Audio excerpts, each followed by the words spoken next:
ស្ដីបងប្អូនបងប្អូនទាំងអស់គ្នាថ្ងៃនេះខ្ញុំបង្ហាញពីរបៀបធ្វើទាទឹមបងប្អូន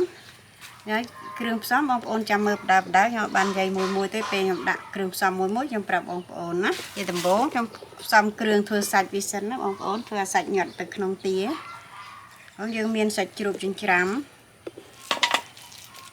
ហើយអានេះសណ្តែកដីបងប្អូនសណ្តែកដីនេះយើងអត់បាច់ស្ងោរអត់បាច់បកអីទេវាមានអាសណ្តែកដីគេអត់សម្បកគេស្រាប់គេហៅថាសណ្តែកដីបារាំងហ្នឹងណាគេដាក់មកហើយនេះក្របឈូកបងប្អូនក្របឈូកនេះខ្ញុំយកមកត្រាំទឹកឲ្យវារីកតិចមកខ្ញុំបេះបើមានអាបដូលខៀវវាបេះចេញណាបងប្អូនហើយនេះកាចេកណាបងប្អូនកាចេកហើយយើងចាក់ចូលគ្នាទាំងអស់មកអានេះណែផ្សិតខ្មៅអានេះជាកដោបងប្អូនយើងចាក់ចូលគ្នាចេញមកអត់អីទេហើយខ្ទឹមសចិញ្ច្រាំហើយនឹងអានេះខ្ទឹមបងប្អូនដាក់ខ្ទឹមបារាំងក៏បានអានេះខ្ទឹមក្រហមខ្ញុំណាដាក់ចូលបានបន្ទាប់មកយើងដាក់គ្រឿងបន្តទៀតណាបងប្អូនយើងដាក់គ្រឿងទេសហ្នឹងណាដាក់ប៊ីចេងដាក់មកចុងស្លាបព្រាបាយបានហើយយើងដាក់ម្រេចចូលបងប្អូនយើងដាក់ម្រេចកន្លះស្លាបព្រាបាយមកយើងដាក់ស្ករសកន្លះស្លាបព្រាបាយដែរហើយយើងដាក់ប្រេងខ្យងបងប្អូនដាក់2ស្លាបព្រាបាយមកយើងច្បល់ចូលគ្នាណាយើងច្បល់វាឲ្យសព្វគ្រឿងចូលគ្នាទៅដើម្បីយើងញាត់ចូលទាយើងណាបងប្អូន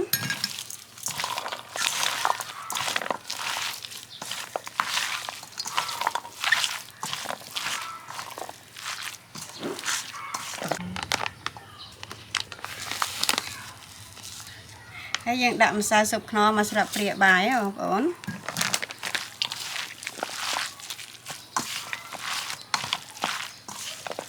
យើងច្បល់ចូលគ្នាសពហើយបងប្អូនយើងទុកសាច់នេះមួយឡែកសិនយើងទុកសាច់យើងមួយឡែកហើយយើងបែរមកយើងដាក់កាប់អំពៅត្រាប់ឆ្នាំងយើងណាបងប្អូន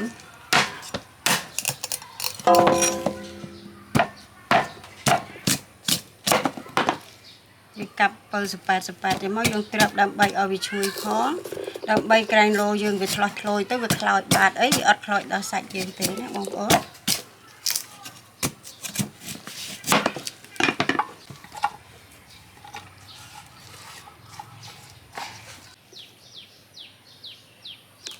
ហើយណាបងប្អូនយើងចាប់ផ្ដើមច្រកសាច់ដែលយើងប្រឡាក់នេះចូលក្នុងទាយើងណាបងប្អូនសាច់នេះបងប្អូនមិនបាច់ដាក់ឲ្យប្រៃពេកទេបងប្អូនដាក់រមមសិនបានហើយពីព្រោះថាពេលយើងខយើងមានគ្រឿងយើងថែមពីក្រោយទៀតហើយវានឹងអាចចូលជាតិទៅនឹងគ្រឿងយើងនេះបានដែរពីព្រោះថាទាតែផុយទៅវាអាចចូលបានដល់ហើយណាបងប្អូនរសជាតិវាយើងកុំច្រកណែនពេកណាបងប្អូនតែច្រកណែនពេកអត់ងាយឆ្អិនទេត្រូវធ្វើទា2បងប្អូនធ្វើ2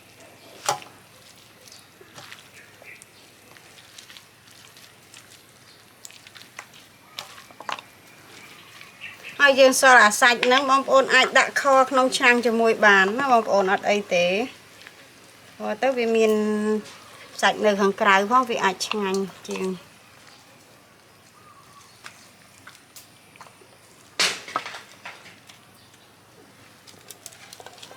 យើងដាក់ចូលចេះមកណាបងប្អូនហើយយើងរៀបយើងច្រកទាយើងរៀបអស់ហើយបងប្អូនយើងលីងអា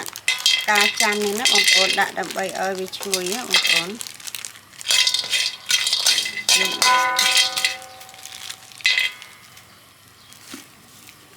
យើងលីងវាបន្តិចឲ្យវាឈ្ងុយ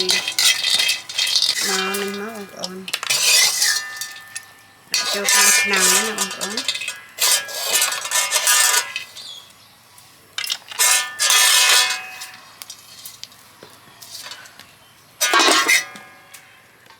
ហើយយើងចាប់ដើមចាក់ស្ករយើងមកយើងដាក់ឆឹងស្ករយើងឲ្យវាឈ្ងុយឡើងក្រហមទៅបងប្អូន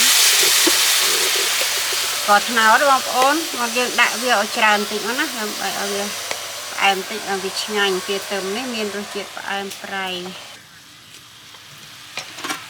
ហើយយើងដាក់ ស្ករយើងឲ្យវាឡើងជើងក្រងឲ្យវារៀងក្រហមតិចណាបងប្អូនឲ្យក្រហមចាស់បន្តិចទៅបានយើងធ្វើមិនទឹមទៅវាស្រស់ល្អណា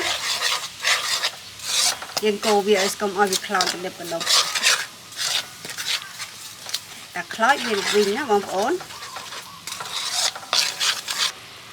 ហើយស្ករយើងបានហើយយើងចាក់ខ្ទឹម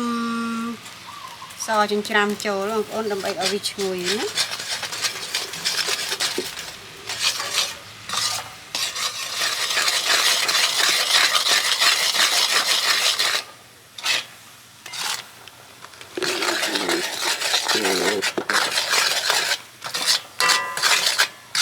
ស្ករយើងវាឡើងក្រហមយើងចាក់ទឹកបន្តិចណាបងប្អូនកុំឲ្យវាខ្លោច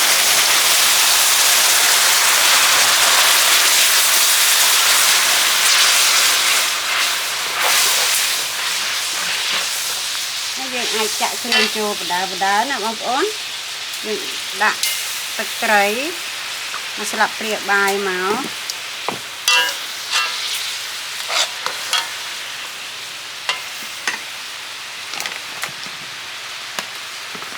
យើងដាក់ប៊ីចេងមកចុងស្លាបព្រាបាយណាបងប្អូនយើងមើលប៉ាន់មើលគ្រឿងខ្លួនយើងផងណាមើលមកល្មមយើងចូលចិត្តផ្អែមឬប្រៃអីយើងអាចដាក់ទៅតាមនឹងបានណាហើយយើងដាក់ម្សៅស៊ុបខ្នុរបងប្អូនម្សៅស៊ុបខ្នុរយើងដាក់មកស្លាបព្រាបាយមក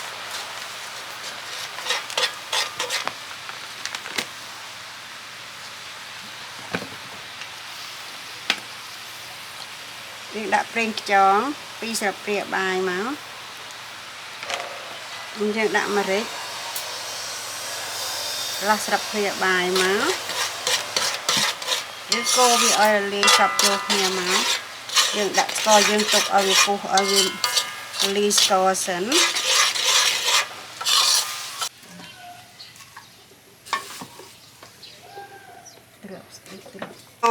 យើងធ្វើបានហើយបងប្អូនគ្រឿងផ្សំយើងក៏ដាក់អស់ដែរជាបន្តទៅទៀតយើងត្រូវយកទឹកស្ករដែលយើងធ្វើនេះយើងយកទៅចាក់ស្រោចពីលើទាយើងណា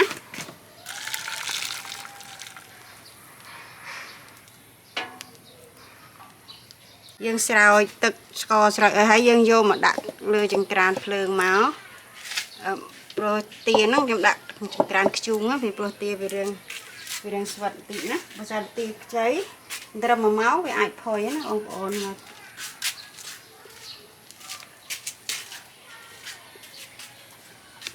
បាត់នេះទៅយើងដាក់ភ្លើងឲ្យវាផុយណាបងប្អូនយើងដាក់ឲ្យវាផុយយើងបង្ខំកុំទៅដាក់ទឹកច្រើនយើងដាក់ដំបងដាក់ទឹកតិចដើម្បីឲ្យវាទាយើងវាឡើងក្រហមល្អសិនតែវាម្ដងណាបងប្អូនយើងត្រឡប់វាម្ដងត្រឡប់ទាយើងណាដើម្បីឲ្យវាក្រហមសព្វណា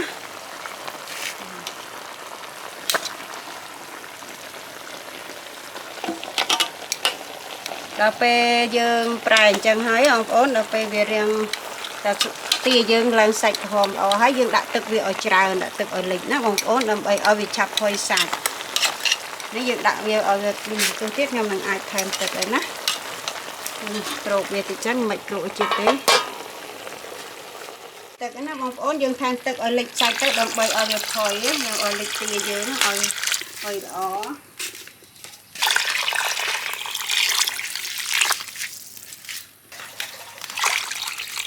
យើងដាក់ប៉ុណ្ណេះមកកាលណាវាពុះមកវាអាចលិចបានហើយណាហើយវាឆាប់ផុយណាបងប្អូនយើងដាក់ប៉ុណ្ណេះហើយយើងបង្ខាស់ទុកឲ្យផុយណាបងប្អូនបងប្អូនធ្វើសាកមើលបងប្អូនតែដាក់បង្ខាស់ទៅប្រហែល2ម៉ោងហើយបងប្អូនមើលទៅវាអាចផុយណាបើតែទាស្វិតវាយូរតាមនឹងទៀតបើទាផុយក៏1ម៉ោងក៏វាអាចផុយដែរណាអានេះខ្ញុំដាក់បង្ខាស់វាទុកហើយបងប្អូនគ្រប់ទុកហើយ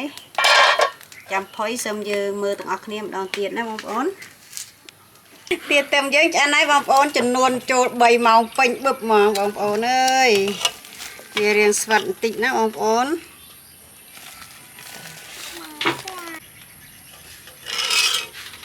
បងប្អូនឆ្អិនហើយណាបងប្អូនអាចញ៉ាំបានហើយមេទឹមយើងនេះខ្ញុំពុះឲ្យមើលនេះខ្ញុំចោះនេះខ្ញុំចោះឲ្យវាចូលជាតិណាមិញខ្ញុំចោះមើលតើវាឆ្អិនហើយនៅឆ្អិនដល់ក្នុងហើយនៅខ្ញុំចោះមើលណាបងប្អូន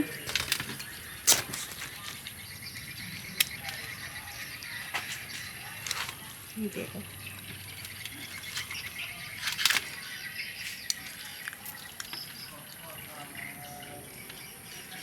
កាលណាបងប្អូនយើងអាចយកញ៉ាំបានហើយយើងធ្វើមើលទាំងអស់គ្នាណាបងប្អូនណាពី3ម៉ោងពេញបឹបបងប្អូនអរគុណបងប្អូនជម្រាបលា